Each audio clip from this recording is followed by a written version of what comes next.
નમસ્કાર મિત્રો, દેશ અને દુનિયાના સૌથી મોટા સમાચારમાં આપનું સ્વાગત છે। તો આજના તાજા સમાચાર મેળવવા માટે વિડીયોને અંત સુધી જોતા રહો અને આવા જ દરરોજના સમાચાર સૌથી પહેલા મેળવવા માટે આ ચેનલને સબસ્ક્રાઇબ કરવાનું ના ભૂલતા।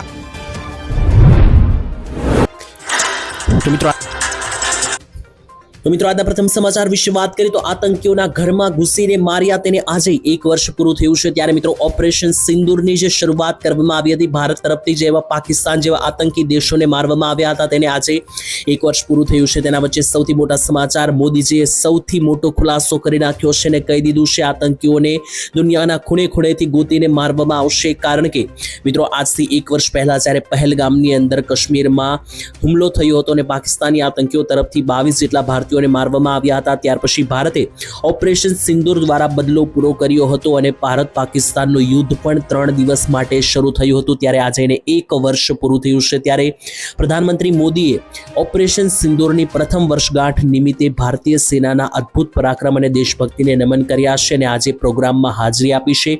મોદીએ મિત્રો ઓપરેશન સિંદૂરની પ્રથમ વર્ષગાંઠ નિમિત્તે ભારતીય સેનાના જે આ કાર્યક્રમ છે તેમને નમન કરતા સોશિયલ મીડિયા પ્લેટફોર્મ ઉપર પોસ્ટ કરીને કહ્યું કે 1 વર્ષ બાદ પણ આતંકવાદ અને તેને પોષનારા સમગ્ર તંત્રને ખતમ કરવા માટે ભારત પોતાના સંકલ્પ ઉપર અડગ છે।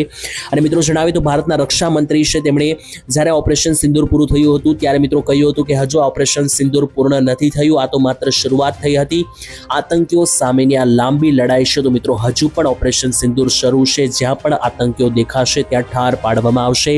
અને મિત્રો જણાવીએ તો ઓપરેશન સિંદૂરમાં આજથી 1 વર્ષ પહેલા ભારતીય સેનાએ મિત્રો પાકિસ્તાનના ઘરમાં ઘૂસીને 99 જેટલા આતંકીઓને ઠાર પાડ્યા હતા અને એ પણ માત્ર ગણતરીની 10-15 મિનિટની અંદર આતંકીઓને ઠાર પાડીને ભારતીય સેના તાત્કાલિક મિત્રો પાકિસ્તાનમાં ઘૂસીને મારીને પાછી પણ અડધી રાત્રે ભારતમાં આવી હતી। જેવા ઐતિહાસિક દિવસ મિત્રો રચાયો હતો, જેને ઓપરેશન સિંદૂર દિવસ ગણવામાં આવે છે। તેને આજે 1 વર્ષ પૂર્ણ થયું। તો મામલે દરેક લોકો કોમેન્ટમાં જય હિન્દ લખવાનું ભૂલતા નહીં। તો ત્યાર પછીના મહત્વના સમાચાર જોઈએ તો હવામાન અચાનક પલટો લેશે, વાવાઝોડા સાથે સૌથી મોટી સંભાવના દેખાઈ રહી છે। ત્યારે તેની પહેલા તડકા માટે પણ તૈયાર રહેજો। જી હા મિત્રો, ગુજરાતમાં છેલ્લા 72 કલાક એટલે કે 3 દિવસમાં ભારે વરસાદો પડ્યા। આખા ગુજરાતના ખૂણે ખૂણે વરસાદો પડતા ઠંડકનો અહેસાસ થયો હતો।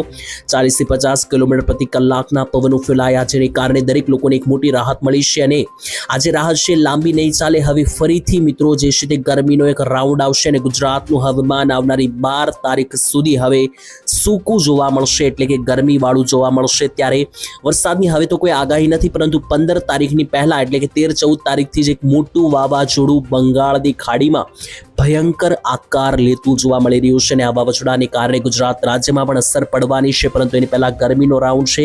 તો આમ વાતાવરણ દિવસે ને દિવસે પલટો લેવાનું છે। સરળ ગુજરાતી ભાષામાં તમને સમજાવું તો 12 તારીખ સુધી હવે વાતાવરણ એકદમ સૂકું રહેવા મળવાનું છે, તમને કોઈ વરસાદની સંભાવના નથી। તો 9, 10, 11, 12, 13 આ તારીખો દરમિયાન ગુજરાતમાં ગરમી ફરીથી વધશે, ઉકળાટમાં વધારો થવાની સંભાવના છે, કારણ કે વરસાદની કારણે જે પવનો ફૂંકાયા હતા તે હવે ઓછા થતા જોવા મળશે અને વરસાદી સિસ્ટમ પણ ગુજરાત પરથી હવે જતી રહેશે। આ મામલે ગુજરાતમાં 12 તારીખ સુધી હવે ગરમીમાં થશે મોટો વધારો, પરંતુ ફરીથી 13 અને 14 તારીખ આસપાસ બંગાળની ખાડીમાં ખૂંખાર મોટું વાવાઝોડું આકાર લેતું જોવા મળી રહ્યું છે સેટેલાઇટના માધ્યમથી। અને દર વર્ષે ચોમાસું શરૂ થાય એના 1 મહિના પહેલા ગુજરાતમાં વાવાઝોડું આવે છે। ગુજરાતનો ઇતિહાસ રહ્યો છે અને અત્યારે ફરીથી ચોમાસું શરૂ થવાને ગુજરાતમાં હવે 1 મહિના જેટલો પણ સમય નથી, ત્યારે એક મોટું વાવાઝોડું 13 થી 14 તારીખ આસપાસ બંગાળની ખાડીમાં આવવા જઈ રહ્યું છે અને આ વાવાઝોડા માટે ગુજરાતના ખેડૂતોએ પણ તૈયારી રાખવી પડશે, કારણ કે આજે બંગાળની ખાડીમાં સર્જાનારું વાવાઝોડું છે તેને કારણે પવનો ગુજરાત સુધી પહોંચશે અને સિસ્ટમોના અવશેષો ગુજરાત સુધી પહોંચશે। તો ગુજરાતમાં 50 થી 70 કિલોમીટર પ્રતિ કલાકના પવનો ફૂંકાઈ શકે અને ભારે તુફાન સાથે આકરા વરસાદો ફરીથી 15 તારીખ આસપાસ જોવા મળી શકે, પરંતુ એની પહેલા 12 તારીખ સુધી ગરમી માટે તૈયાર રહે। ત્યાર પછીના ખૂબ જ મહત્વના સમાચાર, ગુજરાતના નાયબ મુખ્યમંત્રી અને ગૃહમંત્રી હર્ષ સંઘવીએ કરી મોટી જાહેરાત। કલેક્ટરો છે તેમણે ગ્રાઉન્ડ ઉપર જઈને લોકોના કામ કરીને ચેક કરવા જોઈએ તેવું હર્ષ સંઘવીએ અહીંયા મિત્રો જણાવ્યું છે કલેક્ટરો માટે। ત્યારે ગુજરાતના ગૃહમંત્રી અને યુવા નેતા હર્ષ સંઘવીએ અડાલજ સ્થિત મંત્રી ખાતે આયોજન મહેસૂલ વિભાગની ચિંતન શિબિરમાં હાજરી આપી હતી અને અહીંયા મુખ્યમંત્રી હર્ષ સંઘવીએ ઉપસ્થિત રહીને મહેસૂલ વિભાગના અધિકારીઓને પ્રોત્સાહિત કર્યા હતા। સાથે મિત્રો વહીવટી પ્રક્રિયામાં વધુ પારદર્શિતા લાવવા અને ગતિશીલતા લાવવા માટે મહત્વની ટકોર પણ તેમણે કરી હતી। પોતાના સંબોધનમાં હર્ષભાઈ સંઘવીએ જણાવ્યું હતું કે કલેક્ટરો છે એ સાચા અર્થમાં જિલ્લાના વડા છે, એટલે કે જિલ્લા હોય છે તેની અંદર સૌથી મોટામાં મોટું પદ જે છે તે કલેક્ટરનું હોય છે। તેમની જવાબદારી માત્ર રેવન્યુ કામો પૂરતી સીમિત નથી। તેમણે ભારપૂર્વક કહ્યું કે કલેક્ટરોએ પોતાના જિલ્લાના પ્રવાસન, ઉદ્યોગો અને યુવાનોને રમતગમત તરફ પણ વાળવા જેવી પ્રવૃત્તિઓ સક્રિય કરવી જોઈએ, ધ્યાન આપવું જોઈએ। અને આટલું જ નહીં, રાજ્યમાં સ્થપાયેલા ઉદ્યોગો ચાલી રહ્યા હોય તેનો ફંડનો ઉપયોગ પણ અન્ય રાજ્યોને બદલે જે તે જિલ્લાના વિકાસ માટે થાય તે સુનિશ્ચિત કરવું જોઈએ। અને કલેક્ટરો છે તેમણે ગ્રાઉન્ડ લેવલ ઉપર જઈને ક્યાં કેવું કામ ચાલી રહ્યું છે ચેક કરવું જોઈએ। આળસ કરીને પોતે મિત્રો જે છે તે બેઠા ના રહેવું જોઈએ તેવું પણ હર્ષ સંઘવીએ સૂચના આપી છે, કારણ કે કલેક્ટરો જે છે તેમને યોગ્ય એક્ટિવ રહેવા માટે જણાવવામાં આવી રહ્યું છે, જેમાં ખાસ તો મિત્રો જિલ્લાની અંદર જે કંઈ પણ વહીવટી કામો થતા હોય એમાં ખાસ દેખરેખ રાખવા અને કલેક્ટર જિલ્લાના વડા ગણવામાં આવે છે તેવું પણ તેમણે કહ્યું। અને જેટલા પણ કલેક્ટરો છે તેમને ગ્રાઉન્ડ એટલે કે જમીન ઉપર જઈને ક્યાં કયા કામો ચાલી રહ્યા છે આ બધી વસ્તુઓ જે છે તે યોગ્ય રીતે હિસાબ રાખવો જોઈએ અને ગ્રાઉન્ડ ઉપર જઈને દેખરેખ રાખવી જોઈએ તેવી પણ સૂચના હર્ષ સંઘવી તરફથી આપવામાં આવી। ત્યાર પછીના ખૂબ જ મહત્વના અને કામના સમાચાર જોઈએ તો ખેડૂતોના પાક બરબાદ સહાયની માંગણી ઉઠાવવામાં આવી છે। ત્યારે ખેડૂતોને આપો સહાય, કારણ કે સરકાર પાસે ખેડૂતોએ ફરી એકવાર સહાયની માંગ કરી છે, કારણ કે ગુજરાતમાં ચોમાસું શરૂ થાય પહેલા જ ખૂંખાર ખતરનાક વરસાદનો રાઉન્ડ આવ્યો। અને આ રાઉન્ડ મિત્રો હું વાત કરી રહ્યો છું 5 થી લઈને 7 તારીખ વચ્ચે જે આ વરસાદી રાઉન્ડ પડ્યા છે। 5, 7, 8 તારીખ દરમિયાન ગુજરાતમાં પુષ્કળ વરસાદ પડ્યો છે। અમુક સેન્ટરોમાં તો ભારે પવન તોફાન સાથે વરસાદ આવતા ડાળખા પડી ગયા છે, ખેડૂતોના પાક આડા પડી ગયા છે ખેતરમાં। અને સૌરાષ્ટ્રના તો કેટલાક જિલ્લાઓની અંદર ખેતરો જે છે તેમાં પાણી ભરાતા જોવા મળ્યા અને ખેતરો બેટમાં ફેરવાયા। ત્યારે ખેડૂતોએ મિત્રો સરકાર પાસે ફરીથી હવે માંગ કરી છે કે સહાય આપો। જે હા દર્શક મિત્રો, બનાસકાંઠા જિલ્લાના દાંતા પંથકમાં બપોર બાદ અચાનક વાતાવરણમાં પલટો આવ્યો હતો અને આને કારણે દાંતા, પીપળા, રાધનપુર આસપાસના બધા જ ઉત્તર ગુજરાતીય પંથકોમાં ધીમી વરસાદ શરૂ થયો અને ભારે પવન સાથે વરસાદ વરસતા ખેડૂતો માટે આ વરસાદ આફત સમાન બનીને આવ્યો છે। ખાસ કરીને ખેતરમાં ઊભા પાક, મકાઈ, બાજરી, જાર બધા પાકને માઠું નુકસાન ગયું છે અને સૌરાષ્ટ્રના કેટલાક જિલ્લાઓની અંદર કેરીના પાકને પણ માઠું નુકસાન ગયું છે। મામલે ખેડૂતોએ સરકાર પાસે ફરી એકવાર માંગ કરી છે કે સહાય આપવામાં આવે, કારણ કે આજે વરસાદી આફત છે તેને કારણે ખેડૂતોએ કરેલી મહેનત ફરી એકવાર બરબાદ થતી જોવા મળી અને કુદરતનો માર ફરી એકવાર ખેડૂતોને લાગ્યો છે। ત્યારે મિત્રો તમારા ગામમાં જો કોઈ વરસાદનો પવનો આવ્યો તેને કારણે કોઈ નુકસાની ગઈ છે કે નહીં, અને ગઈ છે તો કયા પાકને ગઈ છે, ગામના નામ સાથે કોમેન્ટ સેક્શનની અંદર એક વખત લખીને જણાવી આપજો। ત્યાર પછીના કામના સમાચાર જોઈએ તો વર્ષમાં 6 ગેસ સિલિન્ડર મફતમાં મળશે કરવામાં આવી સૌથી મોટી જાહેરાત। જે હા દર્શક મિત્રો, ચૂંટણી પહેલા જે છે તે જાહેરાત કરવામાં આવી હતી અને હવે ચૂંટણી જીત્યા પછી મોટી ભેટ મળશે। જી હા દર્શક મિત્રો, મફતમાં 6 ગેસ સિલિન્ડર આખા વર્ષના ટોટલ આપવામાં આવશે। જે હા મિત્રો, હું વાત કરી રહ્યો છું તમિલનાડુના ચૂંટણીના જે હમણાં પરિણામો આવ્યા છે તેમાં વિજય થાલાપેથી મિત્રો મુખ્યમંત્રી બનવા જઈ રહ્યા છે। તેમની પાર્ટી ટીવીકે જે છે તે મિત્રો જીતી ગઈ છે બહુમત સાથે। ત્યારે તમિલનાડુ કે જે ભારતનું જ મિત્રો એક બહુમૂલ્ય રાજ્ય છે ત્યાં મિત્રો નિર્ણય લેવામાં આવ્યો છે કે તમિલનાડુના લોકોને વર્ષમાં 6 એલપીજી ગેસ સિલિન્ડર જે છે તે મફતની અંદર આપવામાં આવશે। પહેલા મિત્રો મેનિફેસ્ટોમાં કહેવામાં આવ્યું હતું ટીવીએફના, અને આજે ટીવીકેની પાર્ટી જીતી ગઈ છે। સાઉથના હીરો મિત્રો જે પહેલા હતા વિજય થાલાપેથી તેમની પાર્ટી જીતી ગઈ છે અને વિજય હવે મુખ્યમંત્રી બનવા જઈ રહ્યા છે। ત્યારે તેમણે મિત્રો તમિલનાડુમાં વાદો કર્યો હતો કે જો તેમની પાર્ટી બનશે, સરકાર બનાવશે તો 6 એલપીજી ગેસ સિલિન્ડર મફતમાં આપવામાં આવશે। અને આ ગેસ સિલિન્ડરો મફતમાં જે છે મિત્રો હવે તેમની પાર્ટી બની ગઈ છે તો તમામ લોકોને તમિલનાડુમાં મળશે। મિત્રો તમારું શું કહેવું છે? ગુજરાતની અંદર પણ મફતમાં 6 ગેસ સિલિન્ડર કે તેનાથી ઓછા પણ 3 પણ ગેસ સિલિન્ડર ગુજરાતમાં દરેક લોકોને જે છે તે વર્ષમાં આપવા જોઈએ કે નહીં? તમારું શું માનવું છે? એક વખત જરૂરથી કોમેન્ટમાં લખીને જણાવી આપજો। ત્યાર પછીના મહત્વના સમાચાર જોઈએ તો ટ્રમ્પે કહ્યું પહેલા કરતાં પણ ખતરનાક યુદ્ધ શરૂ કરીશ। જી હા મિત્રો, યુદ્ધમાં હમણાં વિરામ આવ્યો અને યુદ્ધ મિત્રો જે પૂર્ણ થયું તેને થોડા દિવસ જ થયા છે ત્યાં ટ્રમ્પે મિત્રો એક નવો બોમ્બ ફોડી દીધો છે। તેમણે કહી દીધું છે કે જો ઈરાન આ શરતો નહીં માને તો પહેલા કરતાં પણ ખતરનાક બોમ્બારી કરવામાં આવશે, બોમ્બ ગિરાવવામાં આવશે અને પહેલા કરતાં પણ ભયાનક યુદ્ધ શરૂ થઈ શકે। ત્યારે મિત્રો વિશ્વ માટે આ ખૂબ જ દુઃખદ સમાચાર, કારણ કે લોકોને એવું હતું કે યુદ્ધ પૂર્ણ થતાં હવે રાહત મળશે, નોકરી, ઉદ્યોગો અને ધંધાઓની અંદર અંદર પણ એક રાહત મળશે, પરંતુ ટ્રમ્પે મિત્રો ફરી એકવાર એક મોટું એલાન કરી દીધું છે. ત્યારે શું કહ્યું તેના વિશે વાત કરીએ તો રાષ્ટ્રપતિ ડોનાલ્ડ ટ્રમ્પે ફરી એકવાર ઈરાનને ધમકી આપી છે. તેમણે કહ્યું કે જો ઈરાન આપેલી શરતો સ્વીકારશે તો બહુ સારું છે, અને જો નહીં સ્વીકારે તો પહેલા કરતા પણ તીવ્ર હુમલાઓ અને બોમ્બબારી કરવામાં આવશે. તેમણે પોતાની સોશિયલ મીડિયા પોસ્ટ ઉપર મિત્રો લખ્યું હતું કે ઈરાન જે નક્કી કરેલી શરતો સાથે સંમત થાય છે તો કદાચ એવી મોટી આશા છે કે પહેલાથી જ પ્રચલિત એપિડ ફ્યુરીનો અંત આવશે, એટલે કે ઈરાન જો આ શરતો માની લેશે તો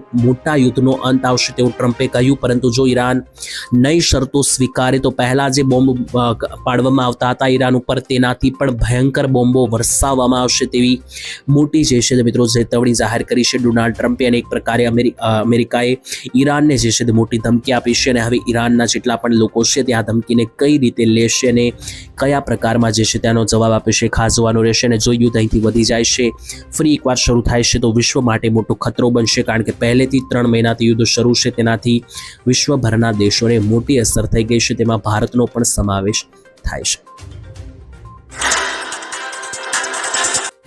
ત્યાર પછીના મહત્વના સમાચાર, વસ્તી ગણતરી કરવામાં આવશે અને ગુજરાતમાં ઘરે ઘરે સરકારી માણસો આવશે અને તમારી વસ્તી ગણતરીના પ્રશ્નો પૂછશે. ત્યારે આ પ્રકારે મિત્રો તમારે કઈ રીતના જવાબ આપવાના છે પણ ખાસ જોઈ લેજો, અને તમારી સાથે વસ્તી ગણતરીના નામે કોઈ છેતરી ના જાય એ પણ ખાસ સાવધાની રાખજો, કારણ કે વસ્તી ગણતરીના નામે કેટલીક છેતરણી પણ તમારે કરવામાં આવે અને વસ્તી ગણતરીના નામે તમને બીજા પ્રશ્નો પણ પૂછવામાં આવે. તેની પહેલા જણાવીએ તો ગુજરાતમાં આવનારી 1 તારીખથી એટલે કે 1 જૂનથી વસ્તી ગણતરીનો પ્રારંભ થઈ રહ્યો છે. તેવામાં 1 જૂન 2026 શરૂ થનારી જે આ વસ્તી ગણતરી છે તેમાં ઘરે ઘરે આવીને મિત્રો જે છે તે તમને પ્રશ્નો પૂછવામાં આવશે.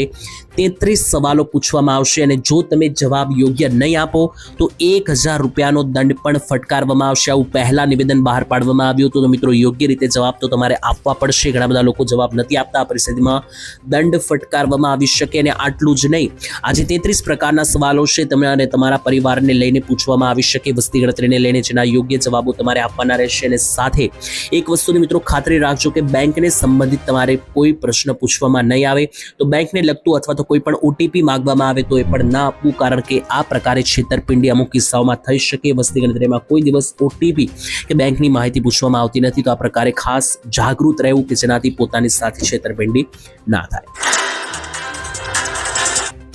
ત્યારબાદ જોઈએ તો ખેડૂતોને મળશે 25,000 રૂપિયાની સહાય. સનેડો સહાય યોજના અંતર્ગત ખેડૂતોને લાગી લોટરી. સૌથી મોટા સમાચાર, ગુજરાતમાં ખેડૂતોને ખેતી કામમાં ખૂબ જ ઉપયોગી થાય તેવી આ યોજના છે, જેમાં ખેડૂતોને 25,000 રૂપિયા બેંક ખાતામાં જમા કરવામાં આવશે. આ સહાય રૂપે ખેડૂતો પોતાનું જે છે મિત્રો સારી રીતે ખેતી કરી શકે અને પોતાના સાધનો વધારી શકે માટે સરકારે ખાસ આ યોજના જાહેર કરી હતી. તેની અંદર કઈ રીતે સહાય મળે છે તો મિત્રો ખેડૂતોને જે સાધનો ખરીદવામાં પૈસાની જરૂર પડે, વાહનો ખરીદવામાં જરૂર પડે, એટલા માટે સરકાર ખેડૂતોને સહાય આપે છે. એની અંદર સૌથી પહેલા મિત્રો આ યોજનાનું નામ છે સનેડો સહાય યોજના, જેમાં ખેડૂતોને 25,000 રૂપિયાની સહાય આપવામાં આવે છે.